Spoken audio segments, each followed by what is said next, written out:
கர்த்தருடைய நாமம் மகிமைப்படுவதாக. அருமையான ஞாயிற்றுக்கிழமை ஆராதனையிலே யூடியூப் வழியாக உங்களோடு கூட இணைந்து இன்றைய ஆண்டவராகிய இயேசு கிறிஸ்துவை ஆராதிப்பதில் மிகுந்த மகிழ்ச்சி அடைகிறோம். இந்த ஆராதனைக்கு முன்பாக நாம் யாரும் வீடுகளில் இருந்த வண்ணமாக நம்முடைய கண்களை மூடி ஜெபிப்போமா. நல்ல தகப்பனே, அருமையான ஆசீர்வதிக்கப்பட்டதான இந்த நல்ல நாளுக்கு செலுத்துகிறோம். அருமையான நாளில் உடைய சமூகத்தில் நாங்கள் வந்து உண்மை நோக்கி பார்க்கும்படியாக, துதிக்கும்படியாக, உண்மை ஆராதிக்கும்படியாக தந்த மேலான கிருபைகளுக்காக நன்றியோடு கூட நாங்கள் துதிக்கிறோம், ஸ்தோத்திரிக்கிறோம். தொடர்ந்து இந்த ஆராதனை நாமம் மகிமைப்பட்டோம். நாங்கள் பாடுகிறதான பாடல்கள், கேட்க போகிறதான வேத பகுதி எல்லாவற்றும் இந்த கருத்தில் ஒப்புக்கொடுக்கிறதாவே தொடர்ந்து எங்களோடு கூட ஆசீர்வதிக்க பொறுப்படுத்துகிறோம். எல்லாவற்றையும் இயேசுவின் நாமத்தில் கேட்கிறோம். ஜீவனுள்ள நல்ல பிதாவே, ஆமென். Praise the Lord. அல்லேலூயா. கர்த்தருடைய நாமம் மகிமைப்படுவதாக. அருமையான ஞாயிற்றுக்கிழமை காலை வேளையிலே உங்களோடு கூட இணைந்து கர்த்தரை பாடி துதித்து ஆராதிப்பதில் மிகுந்த மகிழ்ச்சி அடைகிறோம். இந்த தேவனுடைய நாமத்திற்கு மகிமையாகவும் நம்முடைய ஆராதனைக்கு ஆரம்பமாகவும் சில பாடல்களை பாடி நம்முடைய நாமத்தை நாம் மகிமைப்படுத்துவோம். நம்முடைய பெரிய கிறிஸ்துவ ஆராதனைகள் பாடல் புத்தகத்தில் 256வது பாடல், எல்லா நாமத்துக்கும் மிக மேலான நாமம் இயேசுவின் நாமமே, எல்லா தலைமுறையும் என்று போற்றிடும் நாமம் இயேசுவின் நாமமே என்று சொல்லி பாடி நாம் கர்த்தருடைய நாமத்தை நாம் மகிமைப்படுத்துவோம். கர்த்தர் நம்மை ஆசீர்வதிப்பார்.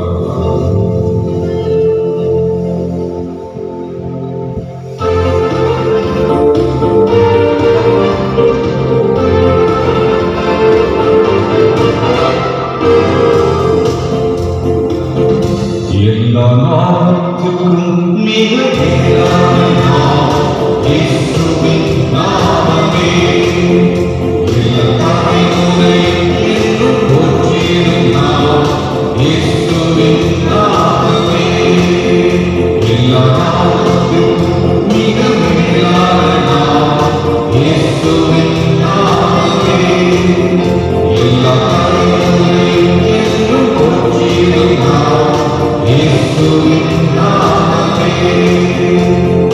இயேசு நாமமே ஜெயம் ஜெயமே, சாத்தானின் சக்தி ஒன்றுமில்லை.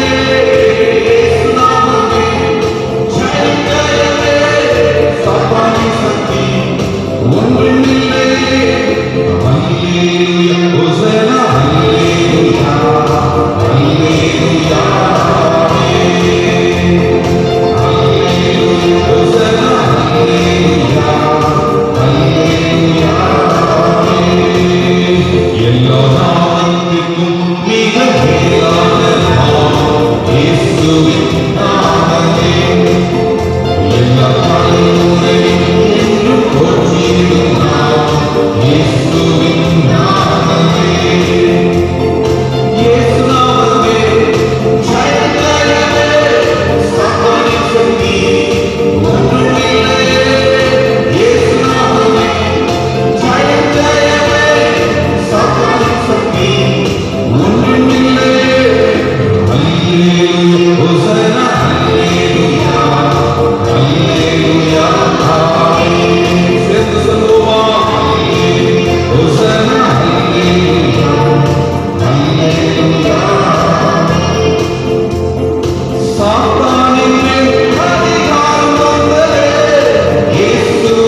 உங்களால் கூடுமானால் நீங்கள் மன்னால் படித்து எங்களுடைய ஒரு ஆராதனை பாடலை பாடி என்னுடைய நாமத்தை மகிமைப்படுத்துங்கள். உம்மோடு செலவிடும் ஒவ்வொரு நிமிடமும் வீணாக போகாதையா என்னை பலவானாய் மாற்றும். 763ஆம் பாடல் எல்லாரும் ஒன்றாக சேர்ந்து நம்ம பாடி என்னுடைய நாமத்தை உம்மோடு செலவிடும் ஒவ்வொரு நிமிடமும் வீணாக போகாதையா என்னை பலவானாய் மாற்றுமையா என்று சொல்லி பாடி தங்களுடைய நாமத்தை மையப்படுத்த தன்மையாக சொல்லியிருக்கிறார்கள்.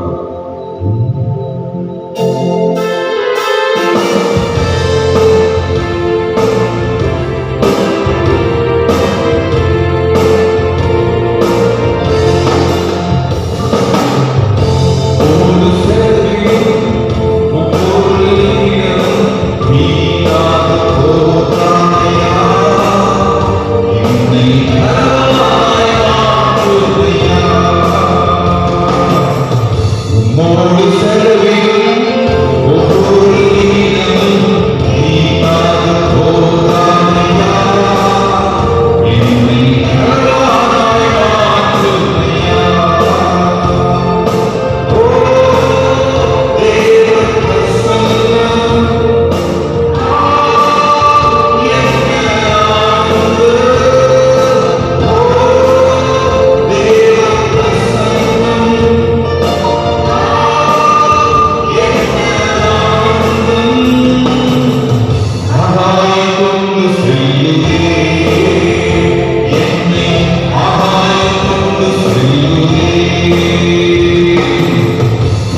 தகப்பனே, நாங்கள் துதிக்கிறோம், ஸ்தோத்திரிக்கிறோம்.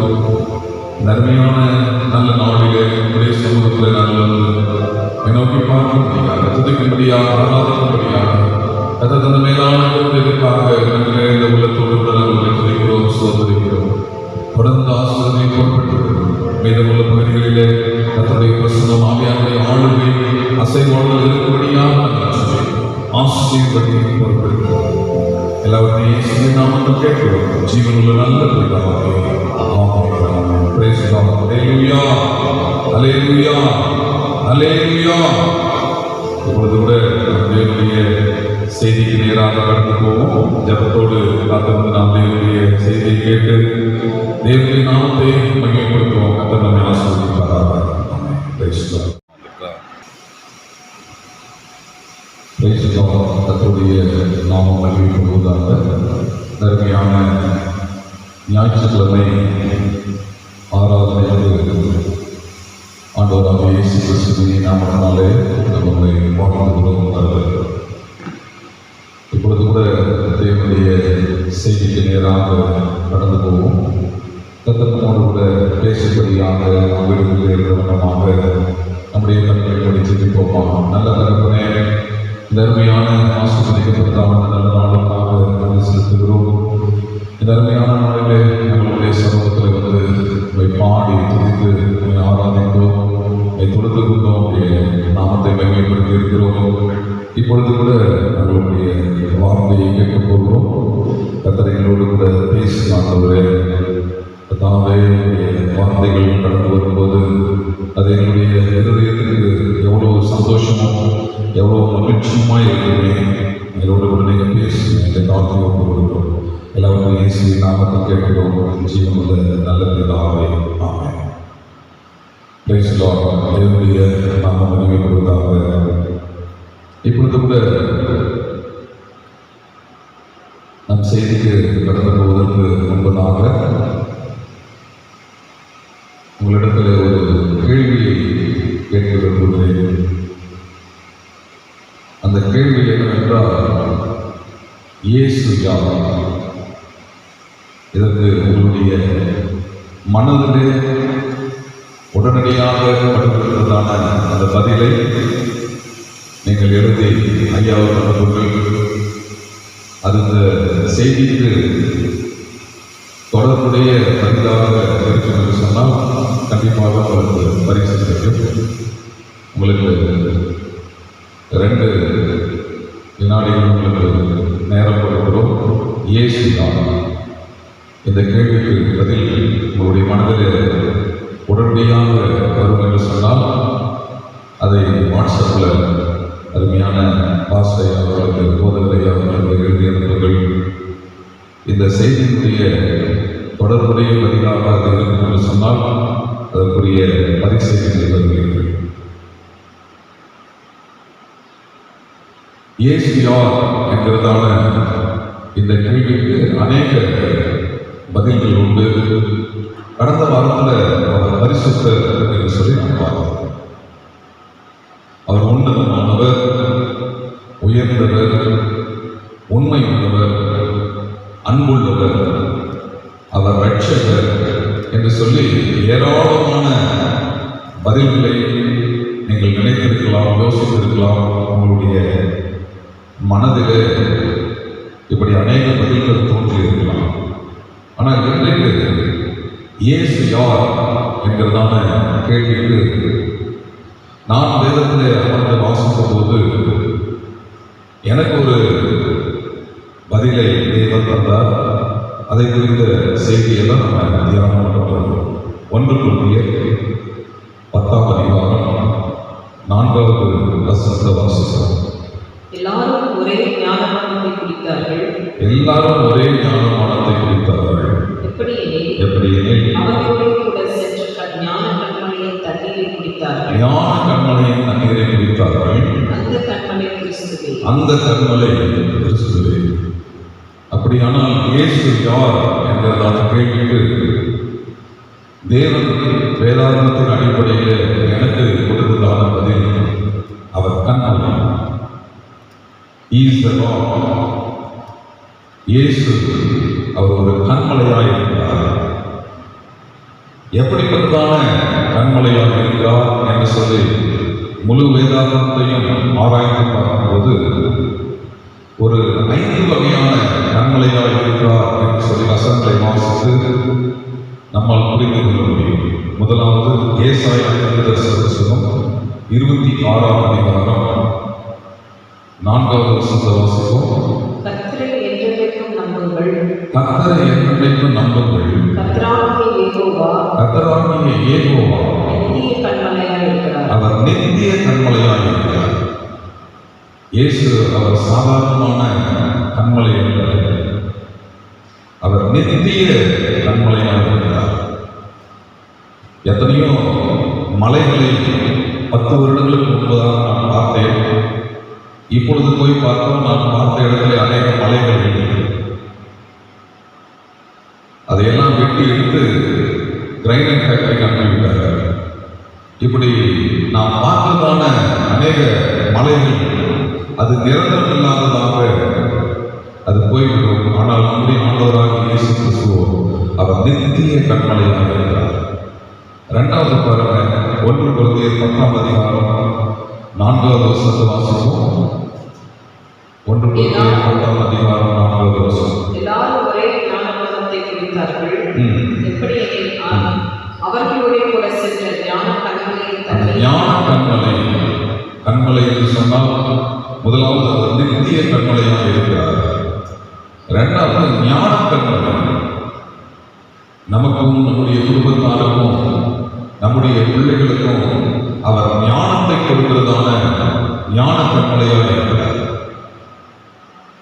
இன்றைக்கு என்ன தொழில் செய்ய வேண்டும், என்ன வியாபாரம் செய்ய வேண்டும், எந்த காலகட்டங்களில் என்ன விவசாயம் செய்ய வேண்டும் என்று சொல்லி அநேக ஞானம் இல்லாமல் செய்து எவ்வளவோ பணங்களை இழந்திருக்கிறார்கள், எவ்வளவோ சொத்துக்களை இழந்திருக்கிறார்கள். ஆனால் நாம் எந்தெந்த நேரத்தில் எதை படிக்க வேண்டும், என்ன தொழில் செய்ய வேண்டும், என்ன வியாபாரம் செய்ய வேண்டும், என்ன விவசாயம் செய்ய வேண்டும் என்கிறதான சகல ஞானத்தையும் நமக்கு கொடுக்கிறதான ஞான கண்மலையாக அவர். 3வது பாருங்கள், சங்கீதம் 62வது சங்கீதம் 7வது வசனம். என் ரட்சிப்பும் என் ரட்சிப்பும் என் மகிமையும் தேவனிடத்தில் இருக்கிறது. பலனான என் கன்மலையும். பலனான கண்மலை.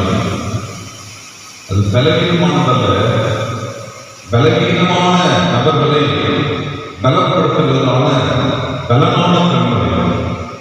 சரீரத்திலே நம்முடைய ஆலயங்களை கூட வந்து ஆராதிக்கிறதான அநேக தேவ பிள்ளைகளுக்கு எத்தனையோ பலவீனங்கள் இருக்கிறது, சுகவீனங்கள் இருக்கிறது, வியாதியிலிருந்து அவரை ஆராதிக்கிறார்கள். கண் பார்வை இல்லாமல் எத்தனையோ நபர்கள் ஜெபிக்க வரும்போது இடுப்பு, கை, கால், மூட்டு பலவிதமான இடங்களிலே வலிகள், வேதனைகள் என்று சொல்லி பலவீனப்பட்டு வந்து கொண்டிருக்கிறதான தேவ பிள்ளைகளை பலப்படுத்துகிறதான பலனான கண்மலையாய் நம்முடைய ஆண்டவராகிய இயேசு கிறிஸ்து இருக்கிறார். 4வதாக 2 சாமுவேல் 22ஆம் அதிகாரம் 47வது வசனத்தை நாம் வாசிக்கும் போது பாருங்கள். 2 சாமுவேல் 22ஆம் அதிகாரம் 47வது வசனம். கர்த்தர் ஜீவனுள்ளவர். கர்த்தர் ஜீவனுள்ளவர். என் கன்மலையானவர் ஸ்தோத்திரிக்கப்படுவாராக. என் கண்மலையானவர் ஸ்தோத்திரிக்கப்படுவாராக. என் ரட்சிப்பின் கன்மலையாகிய தேவனே. 4வது அவர் ரட்சிப்பின் கண்மலை. பாவத்திலே, சாபத்திலே, அக்கிரமத்திலே, அநியாயத்திலே, மீறுதலிலே வாழ்ந்து கொண்டிருக்கிறதான ஜனங்கள் அவரை தேடி ஆலயத்திற்கு வரும்போது எல்லாரையும் ரட்சிக்கிற ரட்சிப்பின் கண்மலையாக இருக்கிறார். சும்மா கண்மலை என்று சொன்னால் இயேசுவை சாதாரணமான கண்மலையாக நாம் நினைத்திருக்கக்கூடாது.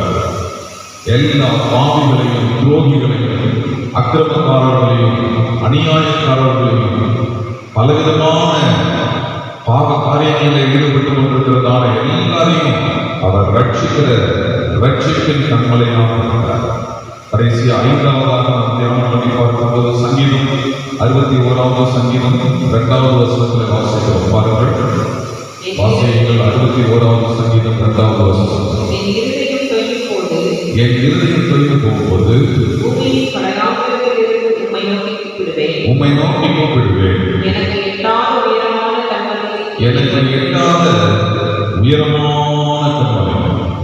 நம்முடைய ஆண்டவராகிய இயேசு கிறிஸ்து அவர் உயரமான உயர்ந்த கண்மலையாக இருக்கிறார்.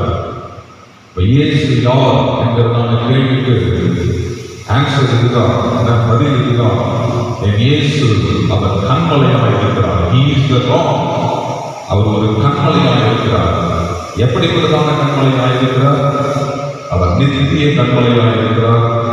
அவர் ஞானத்தை தருவதான ஞான கண்மலையாக இருக்கிறார். பலவீனமான நபர்களுக்கு பலனை கொடுக்கிறதான பலமான கண்மலையாக இருக்கிறார். பாவத்திலே, சாபத்திலே, அக்கிரமத்திலே, அநியாயத்திலே வாழ்ந்து கொண்டிருக்கிறதான ஜனங்களை ரட்சிக்கிற ரட்சிப்பின் கண்மலையாக இருக்கிறார். கடைசியாக பார்க்கும்போது அவர் உயர்ந்த இடத்தில் இருக்கிறபடினாலே அவர் உயர்வான கண்மலையாக இருக்கிறார். பிரியமான தேவனுடைய ஜனமே, இந்த கண்மலையை குறித்து தான் நாம் இன்றைக்கு தியானம் பண்ண போகிறோம். ஏன் இந்த கண்மலையாகிய இயேசுவை குறித்து நாம் தியானம் பண்ண போகிறோம்? இந்த கண்மலையின் மூலமாக கிடைக்கிறதான அனுபவங்கள் என்ன என்று சொல்லி வேதத்தை ஆராய்ந்து பார்க்கும்போது எனக்கு அநேக காரியங்களை தேவன் வெளிப்படுத்தினார். அதில் ஒரு சில காரியங்கள் மாத்திரம் நாம் கற்றுக்கொள்ள போகிறோம். இந்த கண்மலையின் மூலமாக நமக்கு கிடைக்கிறதான ஒரு 4 வகையான அனுபவங்களை குறித்து நாம் தியானம் பண்ணி இந்த கண்மலையை நாம் பற்றிக்கொண்டு வாழும்போது நம்முடைய வாழ்க்கையில் பெரிய ஆசீர்வாதங்களை அவர் தருகிற தேவனாக இருக்கிறார். முதலாவது அந்த கண்மலையை குறித்து வேதத்தில் நாம் வாசிக்கும் போது யாத்திராகமம் 33ஆம் அதிகாரம் 21வது வசனத்தில் நம்ம வாசிக்கிறோம். யாத்திராகமம் 33ஆம் அதிகாரம் 21வது வசனம். இன்னும் கர்த்தர் இதோ என் அண்டையில் ஒரு இடம் உண்டு, என் அண்டையில் ஒரு இடம் உண்டு, நீ அங்கே கண்மலையில் நில்லு, நீ அங்கே கண்மலையில் நில்லு என்று சொல்லி அவர் மோசேயிடத்தில் சொல்லுவதை நாம் வாசிக்கிறோம். பாருங்க, கண்மலையில நில்லு என்று சொன்னால் கிறிஸ்து இயேசுவிலே நிலைத்திருக்கிறதான ஒரு அனுபவத்தை குறிக்கிறது. கண்மலையிலே நில்லு. கண்மலை என்று சொன்னால் நம்முடைய ஆண்டவராகிய இயேசு கிறிஸ்து. நம்முடைய ஆண்டவராகிய இயேசு கிறிஸ்துவிலே நாம் நிலைத்திருக்கிறதான ஒரு அனுபவம் உடையவர்களாக நாம் வாழ்வது என்பது மிக அவசியமான காரியமாக இருக்கிறது. இது ஒரு சபையிலே பண்ணப்படுவதற்கான பிரசங்கம் அல்ல. யூடியூப் வழியாக உலகமெங்கும் இதை கேட்டுக்கொண்டிருக்கிறார்கள். இன்றைக்கு ஆண்டவராகிய இயேசு கிறிஸ்துவின் இடத்திலே ஆசீர்வாதங்களை பெற்றுக்கொள்ளும்படியாக, சுகத்தை பெற்றுக்கொள்ளும்படியாக, பிசாசின் பிடியிலிருந்து விடுதலையை பெற்றுக்கொள்ளும்படியாக வருகிறான ஜனங்கள் இன்றைக்கு அநேக விடுதலையை பெற்றுக்கொண்டு ஆசீர்வாதங்களை பெற்றுக்கொண்டு இயேசுவிற்கு கடந்து போய்விடுகிறார்கள். பிரியமான இதை கேட்டுக்கொண்டிருக்கிறதான அன்பார்ந்த விசுவாசிகளே, ஊழியர்களே, பொதுமக்களே, நாம் இந்த கண்மலையிலிருந்து கற்றுக்கொள்வதான காரியம் இயேசுவிலே நாம் நிலைத்திருக்கிறவர்களாக இந்த பூமியிலே வாழ்வது மிக அவசியமானது. அவர் எப்போதும் நம்மை ஆசீர்வதிக்க, நமக்கு சுகம் கொடுக்க, நமக்கு விடுதலையை கொடுக்க அவர் ஜீவனுள்ள தேவனாகவே இருக்கிறார். ஆனால் அவரிடத்தில் ஆசீர்வாதங்களை பெற்றுக்கொண்டு நாம் வந்தவண்ணமாக போய்விடாதபடி இன்றைக்கு இயேசுவிலே நிலைத்திருக்கிற அனுபவம் உடையவர்களாக நாம் வாழ்வது மிக அவசியமான காரியம். யோவான் 15ஆம் அதிகாரம் 4வது வசனத்தில் மிக அழகாக யோவான் எழுதுகிறார். வாசியுங்கள். யோவான் 15ஆம் அதிகாரம் 4வது வசனம். என்னில் நிலைத்திருங்கள், என்னில் நிலைத்திருங்கள், நானும் உங்களில் நிலைத்திருப்பேன். நானும் உங்களில் நிலைத்திருப்பேன். கொடியானது திராட்சை செடியில் நிலைத்திராது, கொடியானது திராட்சை செடியில் நிலைத்திராவிட்டால் அது தானாய் கனி கொடுக்க மாட்டாது. அது தானாய் கனி கொடுக்க மாட்டாது. பாருங்கள், நாம் நம்மால் தானாய் எதையுமே செய்ய முடியாது. தானாய் கனி கொடுக்க முடியாது, தானாய் ஆத்ம ஆதாயம் செய்ய முடியாது, தானாய் ஆசீர்வாதங்களை பெற்றுக்கொள்ள முடியாது, தானாய் விடுதலையை பெற்றுக்கொள்ள சுகத்தை அனுபவிக்கவும் முடியாது. அப்ப இவைகளையெல்லாம் நாம் இயேசுவின் மூலமாக தான் நாம் பெற்றுக்கொள்கிறோம். எப்போது அவர்கள் நிலைத்திருக்க வேண்டும். என்னில் நிலைத்திருங்கள், அப்பொழுது நானும் உங்களில் நிலைத்திருப்பேன் என்று சொல்லிவிட்டு என் மூலமாக தான் நீங்கள் எல்லாவற்றையும் பெற்றுக்கொள்ள முடியும் என்று சொல்லி அந்த வசனத்தில் அவர் தொடர்ந்து எழுதுகிறதான காரியத்தை நாம் வாசிக்கிறோம். பிரியமான இதை கேட்டுக்கொண்டிருக்கிறதான தேவ ஜனங்களே, பொதுமக்களே, நாம் இன்றைக்கு இயேசுவிலே நிலைத்திருப்பது மிக அவசியமான காரியமாக இருக்கிறது. பாருங்கள், அப்படி நாம் நிலைத்திருக்க வேண்டுமானால் நாம் செய்ய வேண்டிய 4 காரியங்களை தியானம் போகிறோம். 1 யோவான் 4ஆம் அதிகாரம் 15வது வசனம். 1 யோவான் 4ஆம் அதிகாரம் 15வது வசனம். இயேசுவானவர் தேவனுடைய குமாரன் என்று அறிக்கை பண்ணுகிறவன் எவனோ, தேவனுடைய குமாரன் என்று அறிக்கை பண்ணுகிறவன் எவனோ அவனில் தேவன் நிலைத்திருக்கிறார், அவனில் தேவன் நிலைத்திருக்கிறார், அவனும் தேவனில் நிலைத்திருக்கிறார். அவனும் தேவனில் நிலைத்திருக்கிறார். இன்றைக்கு இயேசுவில் நிலைத்திருப்பது என்பது சாதாரணமான காரியம் அல்ல. போராட்டங்கள் வரும், பிரச்சனைகள் வரும், வியாதிகள் வரும், தலைவீனங்கள் வரும், உற்றார் உறவினர்கள், நண்பர்கள், சொந்தக்காரர்கள் எல்லாம் வெறுப்பார்கள். ஆனாலும் இயேசுவில் நாம் நிலைத்திருப்பது மிக அவசியமான காரியம். அப்படி நிலைத்திருக்க வேண்டுமானால் இயேசுவானவர் அவர் தேவனுடைய குமாரன் என்று சொல்லி ஒவ்வொரு நாளும் அறிக்கை பண்ணிக்கொண்டே இயேசுவே என் தேவனுடைய குமாரன், இயேசுவே என் தேவனுடைய குமாரன், என் தேவனுடைய குமாரன் ஆண்டவரே, நாம் உண்மையில் நிலைத்திருக்க வேண்டும் ஐயா என்று சொல்லி ஒவ்வொரு நாளும் நாம் அறிக்கை செய்து கொண்டே இருக்கும்போது மாத்திரம்தான் அவரில் நிலைத்திருக்க. ஒரு இடத்திலே, ஒரு கல்லறை தோட்டத்திலே பிசாசு பிடித்து கொண்டிருந்த ஒரு மனிதன் இருந்தான். அந்த இடத்துல லேகியோன் பிசாசு பிடித்த அந்த மனிதன் இடத்திலே இயேசு வரும்போது, தேவனுடைய குமாரனே, எனக்கும் உமக்கும் என்ன, என்னை வேதனைப்படுத்தவா என்று வருகிறேன் என்று சொல்லி பிசாசு சொல்லுகிறதை நாம் இடத்திலே வாசிக்கிறோம். பாருங்க, பிசாசு இன்றைக்கு இயேசுவை தேவனுடைய குமாரன் என்று சொல்லி அறிக்கை எடுக்கிறார். அதே நேரத்தில் நாம் நம்முடைய வாழ்க்கையில நாம் ஒவ்வொரு நாளும் இயேசுவை தேவனுடைய குமாரன் என்று சொல்லி நாம் அறிக்கையிட்டு அவரில் நிலைத்திருக்க வேண்டும். 2வது பாருங்க, 1 யோவான் 4ஆம் அதிகாரம் 16வது வசனம். தேவன் நம்மை வைத்திருக்கிற அன்பை, தேவன் நம்மை வைத்திருக்கிறதான அன்பை நாம் அறிந்து விசுவாசித்திருக்கிறோம். தேவன் அன்பாகவே இருக்கிறார். தேவன் அன்பாகவே இருக்கிறார். அன்பில் நிலைத்திருக்கிறவன், பாருங்க, அன்பில் நிலைத்திருக்கிறவன் தேவனில் நிலைத்திருக்கிறான். தேவனில் நிலைத்திருக்கிறான். இயேசுவிலே நிலைத்திருப்பது சாதாரணமான காரியம் அல்ல.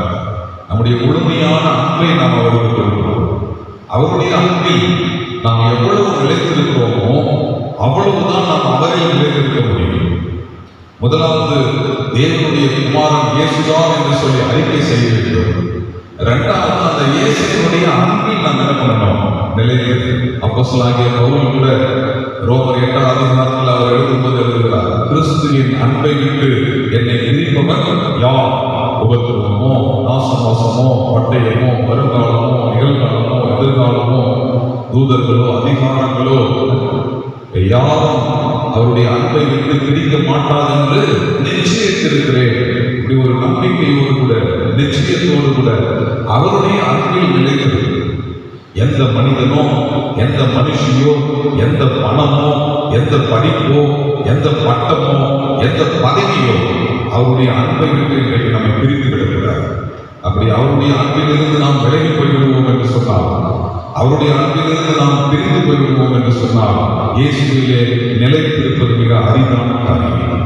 இன்றைக்கு இயேசுவிலே நிலைத்திருப்பது என்பது சாதாரணமான காரியம் அல்ல. முதலாவது, அவர் தேவனுடைய குமாரன் என்று அறிக்கை செய்ய வேண்டும். 2வது, அப்போஸ்தலனாகிய பவுலை போல, அவர் சொல்வதை போல அவருடைய அன்பில் நாம் என்ன பண்ண வேண்டும், நிலைத்திருக்க வேண்டும். 3வது பாருங்க, 1 யோவான் 4ஆம் அதிகாரம் 13வது வசனத்தை வாசிப்போம். அவர் தம்முடைய ஆவியில் நமக்கு தந்தருளினதினாலே நாம் அவரிலும் அவர் நம்மிடம் நிலைத்திருக்கிறதை நாம் அறிந்திருக்கிறோம். 3வது, அவருடைய அந்த இயேசுவிலே நாம் நிலைத்திருக்க வேண்டும் என்று சொன்னால் அவருடைய ஆவியிலே நிறைந்திருக்க வேண்டும். அவருடைய ஆவியின் அபிஷேகத்தை நாம் பெற்றுக்கொள்ள வேண்டும். அப்போதுதான் அவரை நிலைத்திருக்க முடியும். அவர் நமக்கு தந்த அவருடைய ஆவியினாலே நாம் அவரிலும் அவர் நம்மிலும் நிலைத்திருக்கிறார் என்பதை அறிந்திருக்கிறோம் என்று சொல்லி நாம் இங்க 1 யோவான்ல நாம் வாசிக்கிறோம். அப்படியானால் பாருங்க, அவருடைய ஆவியின் அபிஷேகத்தில் எப்போதும் நிறைந்து அபிஷேகம் தராத தேவனுடைய பிள்ளைகள் சீக்கிரமாய் ஜெபித்து உபவாசம் பண்ணி அந்த அபிஷேகத்தை என்ன பண்ண வேண்டும்? நாம் பெற்றுக்கொள்ள வேண்டும். என்னென்று சொன்னால், அவர் அந்த ஆவியினாலே தான் நாம் அவரை நிலைத்திருக்க முடியும். இன்றைக்கு ஆவியானவர் நம்மோடு கூட பேசிக் கொண்டிருக்கிறார். முதலாவது இயேசு தேவனுடைய குமாரன் என்று அறிக்கை செய்வோம். இரண்டாவது அன்பில் நிலைத்திருப்போம். மூன்றாவது அவர் நமக்கு தந்த அந்த பரிசுத்த ஆவியின் அபிஷேகத்தை என்ன பண்ணுவோம்? பெற்றுக்கொள்வோம். அந்த பரிசுத்த ஆவியினுடைய அபிஷேகத்தின் நிறைவுகளை நாம் அடைக்கும் பொழுதுதான் நாம் அவரை நிலைத்திருக்க முடியும். நான்காவது 1 யோவான் 3ஆம் அதிகாரம் 6வது வசனம். 1 யோவான் 3ஆம் அதிகாரம் 6வது வசனம். அவரில் நிலைத்திருக்கிற எவனும் அவரில் நிலைத்திருக்கிற எவனும் பாவம் செய்கிறதில்லை. அப்படியானால் பாவம் செய்கிறதான ஒரு மனிதன், பாவம் செய்கிறதான ஒரு மனுஷன் இயேசுவில் நிலைத்திருக்க முடியாது. இயேசுவில் நிலைத்திருக்க முடியாது. இன்றைக்கு நாம் இயேசுவில் நிலைத்திருக்க வேண்டுமானால் நாம் பாவம் செய்யாதவர்களாக, பாவம் அறியாதவர்களாக வாழ்வது மிக அவசியமான காரியம். ஆண்டவராகிய இயேசு கிறிஸ்துவை குறித்து நாம் வேதத்திலே வாசிக்கும் போது, என்னிடத்திலே பாவம் உண்டு என்று உங்களில் யார் என்னை குற்றப்படுத்தக்கூடும் என்று சொல்லி அவர் கேட்கிறதை நாம் வாசிக்கிறோம். இயேசுவை குறித்து நாம் வாசிக்கும் போது, அவர் பாவம் அறியாதவர், அவர் பாவம் செய்யாதவர், அவர் பாவத்தை பாராத சுத்த கண்ணர் என்று சொல்லி நாம் அநேக வசனங்களை வாசிக்கிறோம். நான் பரிசுத்த ஆகையால் நீங்கள் என்ன பண்ணுங்க, எனக்கேற்ற பரிசுத்தம் உள்ளவர்கள் ஆகுங்கள் என்று சொல்லி வேதத்தில் வாசிக்கிறோம். அப்படியானால் இன்றைக்கு நாம் அவர்களை நிலைத்திருக்க வேண்டுமானால் இந்த 4 காரியங்களை செய்வது மிகவும் அவசியமான காரியம். முதலாவதாக அவர் தேவனுடைய குமாரன் என்று அறிக்கை செய்ய வேண்டும். இரண்டாவது அவருடைய அன்பில் நிலைத்திருக்க வேண்டும். மூன்றாவது அவருடைய ஆவியின் அபிஷேகத்தை நாம் பெற்றுக்கொள்ள வேண்டும். நான்காவதாக பாவம் செய்யாதவர்களாக இருக்க வேண்டும். அப்போதுதான் அவரும் அந்த மோசேயிடத்தில் சொன்னது போல இந்த கண்மலைகளை வந்து நில்லு என்று சொல்லி நம்மை பார்த்து அவர் சொல்வார். அப்படியானால் இந்த கண்மலையை குறித்து தியானம் பண்ணி கொண்டு வருகிறோம். முதலாவது வார்த்தை இந்த கண்மலையிலே நில்லு. இந்த கண்மலையிலே நில்லு என்று சொன்னால் நாம் கிறிஸ்துவிலே நிலைத்திருக்கிறதான அனுபவத்தை குறிக்கிறது. இரண்டாவது எண்ணாகமம் 20ஆம் அதிகாரம் 8வது வசனத்தை வாசிப்போம். எண்ணாகமம் 20ஆம் அதிகாரம் 8வது வசனம். நீ கோலை எடுத்துக்கொண்டு நீயும் உன் சகோதரனாகிய ஆரோனும் சபையாரை கூடி வரச் செய்து அவர்கள் கண்களுக்கு முன்னே கண்மலையை பார்த்து பேசுங்கள். இரண்டாவது அனுபவம், கண்மலையான இயேசு கிறிஸ்து நமக்கு கற்றுக் கொடுக்கிறதான 4 அனுபவங்களை குறித்து தியானம் பண்ண போகிறோம். அதுல முதலாவது அனுபவம் கண்மலையிலே நில்லு. அப்படியானால் கிறிஸ்துவிலே நிலைத்திருக்கிற அர்த்தம், இயேசுவிலே நிலைத்திருப்பது மிக அவசியமான காரியம். இரண்டாவது பாருங்க, கண்மலையை பார்த்து பேசுங்கள். இன்றைக்கு நாம் கண்மலையை பார்த்து பேசுவது மிக அவசியமான காரியம். அந்த கண்மலை நம்முடைய ஆண்டவராகிய இயேசு கிறிஸ்து என்று சொல்லி முதலாவது வசனத்தில் நம்ம தியானம் பண்ணியிருக்கிறோம். இன்றைக்கு இயேசுவோடு கூட பேசுகிறதான அனுபவம் நமக்கு மிக அவசியமான காரியமாக இருக்கிறது. அந்த அனுபவத்தில் தான் இன்றைக்கு இந்த கண்மலை நமக்கு கற்றுக் கொடுத்து கொண்டிருக்கிறது. கண்மலையை பார்த்து பேசுங்கள். பாருங்க, இப்போது நாம் தான் அவரை பார்த்து பேசுகிறதான காலமாக இருக்கிறது. பழைய ஏற்பாட்டு காலத்திலே அவர் மனிதனை பார்த்து பேசும்படியாக மனிதனை தேடி வந்தார். ஆதியாகமம் 3ஆம் அதிகாரம் 8வது வசனத்தை வாசிப்போம். ஆதியாகமம் 3ஆம் அதிகாரம் 8வது வசனம். பகலில் குளிர்ச்சியான வேளையிலே தோட்டத்தில் உலாவுகிற தேவனாகிய கர்த்தருடைய சத்தத்தை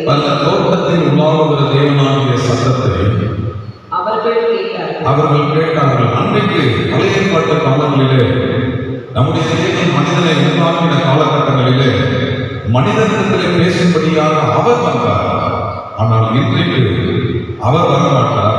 நாம் தான் அவருடைய சமூகத்தில் வந்து அவரோடு கூட பேசும்படியாக நாம் தினந்தோறும் அந்த கண்மலையை பார்த்து பேசுகிறவர்களாக இருக்க வேண்டும். இந்த அனுபவம் எதை குறிக்கிறது என்று சொன்னால் இது ஒரு ஜெப ஜீவியத்தின் அனுபவம். முதலாவது அவரை நிலைத்திருக்கிறதான அனுபவம், இரண்டாவது ஜெபிக்கிற அனுபவம். பாருங்கள், கண்மலையை பார்த்து நாம் தினந்தோறும் பேசுகிறோம். அந்த அனுபவம் உடையவர்களாக நாம் வாழ்வது மிக அவசியமான காரியம். ஒரு பக்தன் பாடும்போது அவர் எப்படியாக பாடுகிறார், நான் பேசுவேன் அவர் பேசுவார் இருவரும் சந்தோஷிப்போமே, எனக்கு நேரம் கிடைக்கும் போதெல்லாம் என் இயேசுவோடு கூட நான் பேசுவேன். பாருங்க, நமக்கு எப்போதெல்லாம் நேரம் கிடைக்கிறதோ, ஞாயிற்றுக்கிழமை நாம் நேரத்தை ஒதுக்குகிறோமே அப்போது மாத்திரமல்ல, தினந்தோறும் நாம் நேரத்தை அதற்காக ஒதுக்கி ஒரு மணி நேரமாவது விழித்திருந்து அந்த கண்மலையை பார்த்து பேசுகிறதான அனுபவம் உடையவர்களாக நாம் அன்றைக்கு வாழ வேண்டும். இது ஒரு முக்கியமான ஒரு அனுபவம். அன்றைக்கு தேவன் மனிதனோடு கூட பேசும்படியாக வந்தார். இன்றைக்கு நாம் தான் அவரை பார்த்து அவரோடு கூட பேசும்படியாக போவது மிக அவசியமான காரியமாக இருக்கிறது. அப்போஸ்தலர் 6ஆம் அதிகாரம் 4வது வசனம் வாசிங்க. அப்போஸ்தலர் 6ஆம் அதிகாரம் 4வது வசனம். நாங்களோ ஜெபம் பண்ணுவதிலும் தேவ வசனத்தை முதலாவது அந்த கண்மலையை பார்த்து பேசுகிறதான அனுபவம் உடையவர்களாக சீஷர்கள் மாறுகிறார்கள். பாருங்கள், நாங்களோ ஜெபம் பண்ணுவதிலும் அந்த கண்மலையை பார்த்து பேசுவதிலும் பின்பு வேத வசனத்தை போதிக்கிறதான ஊழியத்திலும் இடைவிடாமல் தனித்திருந்தோம் என்று சொல்லுகிறார்கள். அப்படி இடைவிடாமல் ஜெபம் பண்ணுங்கள் என்று சொல்லி வேதத்திலே வாசிக்கிற வண்ணமாக நாம் தினந்தோறும் எனக்கு நேரம் கிடைக்கும் போதெல்லாம் என் இயேசுவோடு நான் பேசுவேன் என்று சொல்லி அவருடைய சமூகத்தில் அந்த கண்மலையை பார்த்து பேசுகிறதான நபர்களாக நாம் வாழ்வது மிக அவசியமான காரியமாக இருக்கிறது. நீதிமொழிகள் 15ஆம் அதிகாரம் 8வது வசனத்தை வாசிப்போம். செம்மையானவர்களின் ஜெபமோ, பாருங்க, செம்மையானவர்களின் ஜெபமோ அவருக்கு ரொம்ப பெரிய.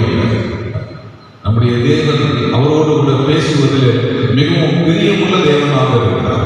அதை விரும்புகிறதான தேவனாக, அவரோடு கூட பேசுகிறதான தேவ பிள்ளைகளை அதிகமாய் நேசிக்கிறவராக இருக்கிறார். இந்த செய்தியை கேட்டுக்கொண்டிருக்கிறதான எல்லா சபை விசுவாச பிள்ளைகளும் ஊழியர்களும் பொதுமக்களும் இன்றைக்கு அந்த கண்மலையை பார்த்து பேசுகிறதான இயேசுவோடு கூட பேசுகிறதான அந்த ஜெப ஜீவியத்தின் அனுபவத்தை பெற்றுக்கொள்வது மிக அவசியமான காரியமாக இருக்கிறது. இதுதான் இன்றைக்கு இரண்டாவதாக இந்த கண்மலை நமக்கு கற்றுக் கொடுக்கப்பட்டிருக்கிறது. மூன்றாவது மத்தேயு சுவிசேஷம் 7ஆம் அதிகாரம் 24வது 25வது வசனத்தை வாசிப்போம். ஆகையால் நாம் சொல்லிய இந்த வார்த்தைகளை கேட்டு இவைகளின்படி செய்கிறவன் எவனோ அவனை கண்மலையின் மேல் தன் வீட்டை கட்டின புத்தியுள்ள கண்மலையின் மேல் வீட்டை கட்டுகிறதான அனுபவம். இது எதை குறிக்கிறது என்று சொன்னால் இது ஒரு பாதுகாப்பின் அனுபவம். பாருங்கள், கண்மலையிலே வீடு கட்டுவது என்பது சாதாரணமான காரியம் அல்ல. ஒரு மலை மீது ஒரு வீடு கட்ட வேண்டும் என்று சொன்னால் செங்கல், மணல், சிமெண்ட்ல இருந்து எல்லாமே கீழே இருந்து அவங்க மேலே கொண்டு போக வேண்டும். ரொம்ப கஷ்டம். ஆனால் இஷ்டப்பட்டு நாம் அந்த வீட்டை கட்டுவோம் என்று சொன்னால் அப்படிப்பட்டதான ஒரு பாதுகாப்பு நாம் எங்கேயுமே பார்க்க முடியாது. இது ஒரு பாதுகாப்பின் அனுபவம். இயேசுவில் நாம் கட்டப்படுவது மிக அவசியமான காரியம். இந்த கண்மலையின் மேலே வீடு கட்டுவர்களுடைய அந்த வாழ்க்கையை நாம் ஆராய்ந்து பார்க்கும்போது பாருங்க, லூக்கா ரொம்ப அழகாக எழுதுகிறார். லூக்கா சுவிசேஷம் 6ஆம் அதிகாரம் 47வது வசனத்தில் வாசிக்கும் போது அந்த கண்மலையிலே ஒரு மனிதன் வீடு கட்டுகிறான். அந்த வீட்டின் மேலே பெருவெள்ளம் வருகிறது, நீரோட்டம் வருகிறது. வாசிக்கும். ஆழமாய் தோண்டி கற்பாறையின் மேல் அஸ்திபாரம் போட்டு வீடு கட்டுகிற மனுஷனுக்கு ஒப்பாயிருக்கிறான். பெருவெள்ளம் வந்து நீரோட்டம் அந்த வீட்டின் மேல் மோதி அதை அசைக்கக்கூடாமல் போயிற்று. ஏனென்றால் அது கண்மலையின் மேல் அஸ்திபாரம் போட்டு அது கட்டப்பட்டிருக்கிறது. எனக்கு மூன்றாவதாக தேவன் தருகிறதான ஆலோசனை, அவரில் நாம் நிலைத்திருக்கிறது போல, அவரை பார்த்து நாம் பேசுகிறது போல இன்றைக்கு அவரில் கட்டப்படுவது என்பது மிக அவசியமான காரியம். கண்மலையின் மேல் வீடு கட்டும்போது எவ்வளவு பெருவெள்ளம் வரட்டும், எவ்வளவு போராட்டங்கள் வரட்டும், பிரச்சனைகள் வரட்டும், வியாதிகள் வரட்டும், லாக்டவுன் வரட்டும், கொரோனா வரட்டும், ஆனால் அதை யாரும் என்ன பண்ண முடியாது, அசைக்க முடியாது. ஏனென்று சொன்னால் அது ஒரு பாதுகாப்பான இடத்திலே கட்டப்பட்டிருக்கிறது. இன்றைக்கு இயேசுவிலே கட்டப்பட்டவர்களுக்கு மிகப்பெரிய பாதுகாப்பை தேவன் கொடுக்கிறவராக இருக்கிறார். ஆனால் உண்மையாக கட்டப்பட்டிருக்க வேண்டும். எவ்வளவு பெருவெள்ளம் வந்தோம், நீரோட்டம் வந்தோம், அந்த வீட்டை என்ன பண்ண முடியல, அசைக்க முடியவில்லை. இது மூன்றாவது அனுபவம் பாருங்க, ஒரு பாதுகாப்பின் அனுபவம். அப்படியான இன்றைக்கு நாம் இயேசுவிலே கட்டப்படுவது மிக அவசியமான காரியம். நீதிமொழிகள் 30ஆம் அதிகாரம் 26வது வசனத்தை வாசிப்போம். நீதிமொழிகள் 30ஆம் அதிகாரம் 26வது வசனம். சத்துவமற்ற ஜந்துவாயிருந்தும் தங்கள் வீட்டை கண்மலையிலே தோண்டி வைக்கும் குழி முசல்கள். பாருங்க, கண்மலையில் தோண்டி வைக்கும் குழி முசல்களும். பாருங்க, நமக்கு அந்த முயல்களை குறித்து நன்றாக தெரியும். அது அதனுடைய வீட்டை கண்மலையின் மேலதான் அது தோண்டி வைக்கணும். ஏன் கீழே அதுக்கு மண் இல்லையா, தோண்ட முடியாதா? மேலதான் வெறும் பாறையா இருக்கும், கல்லா இருக்கும்.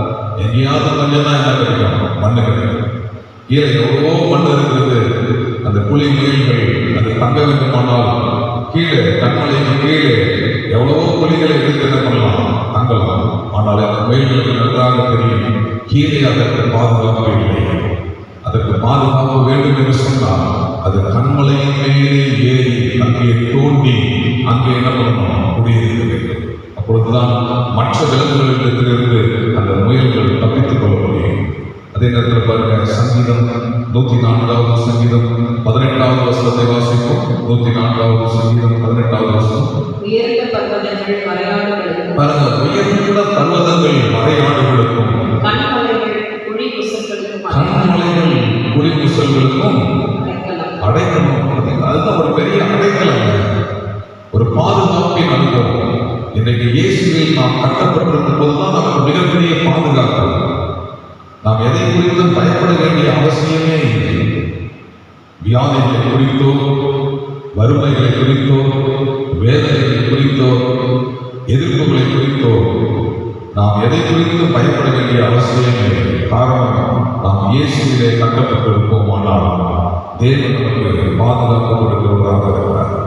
இந்த புலி முசல்களும் மறையாடுகளும் அடைக்கலமாக கண்மலையை தெரிந்து கொண்டிருக்கிறது.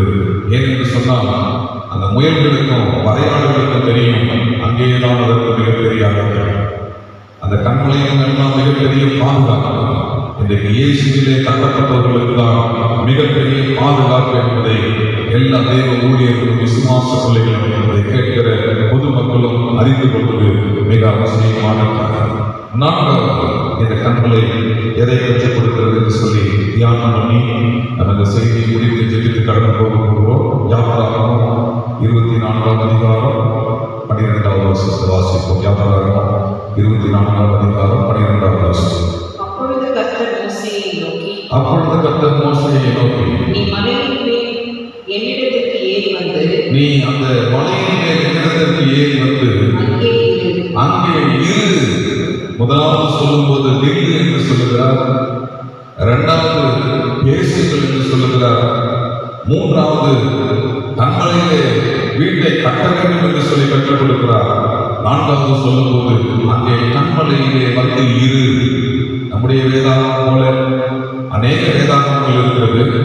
ஒவ்வொரு வேதாகத்திலும் விளக்கங்கள் வித்தியாசமாக எழுதப்பட்டிருக்கும். பரிசுத்த பைபிள் என்று சொல்லி ஒரு வேதாகம் இருக்கிறது, திருவிவிலியம் என்று சொல்லி ஒரு வேதாகம் இருக்கிறது. இப்படி பல வேதாகங்களை ஆராய்ந்து பார்க்கும்போது அந்த இரு என்கிறதான அந்த வார்த்தை பதிலாக இந்த கண்மலையிலே வந்து தங்கு, இந்த கண்மலையிலே இரு, இந்த கண்மலையிலே தங்கு. இன்னொரு வேதாகத்தை வாசிக்கும் போது இந்த கண்மலையிலே வந்து வாசம் பண்ணு என்று சொல்லி அநேக வார்த்தைகள் எழுதப்பட்டிருக்கிறத தியானம் பண்ணினேன். அப்படியானால் பாருங்க, இந்த கண்மலையிலே இருப்பது, இந்த கண்மலையிலே தங்குவது, இந்த கண்மலையிலே வாசம் பண்ணுவது என்ன அனுபவத்தை குறிக்கிறது என்று சொன்னால் உன்னதமான அனுபவம், உன்னதமான அனுபவத்தை குறிக்கிறது. முதலாவது இயேசுவில் நிலைத்திருக்கிறதான அனுபவம், இரண்டாவது ஜெபிக்கிற அனுபவம், மூன்றாவது பாதுகாப்பின் அனுபவம், நான்காவது இதுதான் உன்னதமான அனுபவம். அவரில் தங்க வேண்டும், அவரில் வாசம் பண்ண வேண்டும்.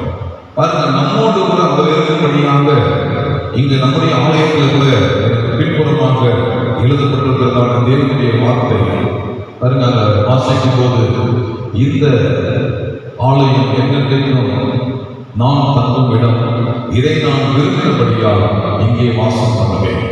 அவர் நம்மோடு கூட இருக்கும்படியாக எப்படி ஆலயத்திலே வாசம் பண்ணும்படியாக வந்திருக்கிறாரோ அதே போல நாமும் கூட அவரிலே தங்கி அவரிலே நிலைத்திருந்து அவரிலே வாசம் பண்ணுகிறதான அந்த உன்னதமான அனுபவம் உடையவர்களாக வாழ வேண்டும். யோபு வாசிப்பது யோபு 39ஆம் அதிகாரம் 28வது வசனத்தை வாசிப்போம். அது கண்மலையிலும் கண்மலையின் சிகரத்திலும் கண்மலையின் சிகரங்களிலும் அரணான ஸ்தலத்திலும் தங்கி வாசம் பண்ணும். பாருங்க, அரணான ஸ்தலத்திலும் தங்கி வாசம் பண்ணும் என்று சொல்லி கழுதை குறித்து யோபில எழுதுகிறது நாம் வாசிக்கிறோம். கழுகு பாருங்க, அந்த உன்னதமான ஸ்தலங்கள் தான் என்ன பண்ணணும், வாசம் பண்ணணும். அப்ப இயேசுவிலே நாம் நிலைத்திருப்பது, இயேசுவிலே தங்குவது, இயேசுவிலே வாசம் பண்ணுவது, அது உன்னதமான அனுபவம். உன்னதமான ஸ்தலங்களில் வாசம் பண்ணும் கழுகு என்று சொல்லி வேதத்தில் வாசிக்கிறோம். புறாவை குறித்து கூட நாம வாசிக்கும் போது உன்னத பாட்டில் வாசிக்கிற பாருங்க, உன்னத பாட்டு 2ஆம் அதிகாரம் 14வது வசனத்தை வாசிப்போம். கண்மலையின் வெடிப்புகளிலும் கண்மலையின் வெடிப்புகளிலும் சிகரங்களின் மறைவிடங்களிலும் சிகரங்களின் மறைவிடங்களிலும் தங்குகிற என் புறாவே, பாருங்க, தங்குகிற என் புறாவே, இருக்கிற என் புறாவே, தங்குகிற என் புறாவே, வாசம் பண்ணுகிற என் புறாவே. அப்படின்னா இந்த கண்மலை நான்காவதாக நமக்கு கற்றுக் கொடுக்கிறதான அனுபவம் ஒரு உன்னதமான அனுபவம். அவரில் நாம் வாசம் பண்ண வேண்டும். எப்படி அவர் ஆலயத்திலே வாசம் பண்ணுகிறாரோ அப்படி நாம் இயேசுவிலே வாசம் பண்ணுவது மிக அவசியமான காரியம். அப்படி நாம் அவர்களை தங்கி நாம் வாசம் பண்ணும்போது தேவன் நமக்கு 2 ஆசீர்வாதமான காரியங்கள் தருகிறார். ஏசாயா புத்தகம் 23ஆம் அதிகாரம் 18வது வசனத்தை வாசிப்போம். ஏசாயா 23ஆம் அதிகாரம் 18வது வசனம். அதன் வியாபாரமும் அதன் வியாபாரம் அதன் பணயமும் கர்த்தருக்கு பரிசுத்தமாக்கப்படும். கர்த்தருக்கு பரிசுத்தமாக்கப்படும். அது பொக்கிஷமாய் சேர்க்கப்படுவதும் இல்லை, அது பொக்கிஷமாய் சேர்க்கப்படுவதும் இல்லை, பூட்டி வைக்கப்படுவதும் இல்லை. பூட்டி வைக்கப்படுவதும் இல்லை. கர்த்தருடைய சமூகத்தில் கர்த்தருடைய சமூகத்தில் வாசமாய் இருக்கிறவர்கள் பாருங்க, வாசமாய் இருக்கிறவர்கள் திருப்தியாக சாப்பிடவும் பாருங்க, திருப்தியாக சாப்பிடுவார்கள். முதலாவது காரியம், இந்த பஞ்ச காலத்துல லாக்டவுன்ல கூட அவங்க திருப்தியாக சாப்பிடுவார்கள்.